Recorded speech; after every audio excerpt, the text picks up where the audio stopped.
दूध से भरी केतली उसकी बेटी के हाथों से अचानक छूटकर नीचे गिरी।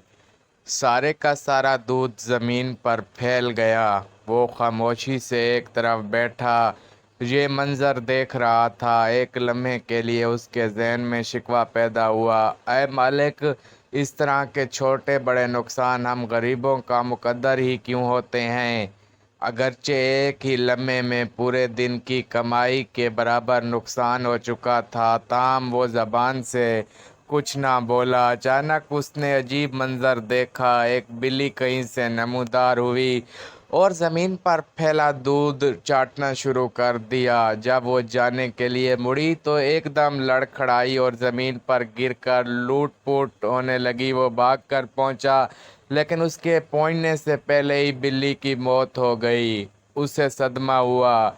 यकीनन अनजाने में दूध में कोई मोहलिक चीज़ शामिल हो गई थी। अचानक उसे ख्याल आया कि अगर ये दूध ज़मीन पर ना गिरता तो क्या होता। फौरन रब की बड़ाई का उसे एहसास हुआ। या रब, तेरे हर काम में कोई ना कोई मसलिहत पोशीदा होती है। हम कितने नादान हैं कि छोटे से छोटे नुकसान पर तकदीर का गिला करने लगते हैं। अल्लाह तबारक व ताला से दुआ है कि अल्लाह ताला हमें दुनियाओं में वही अता करे जो हमारे हक़ में बेहतर है। आमीन सुमा आमीन।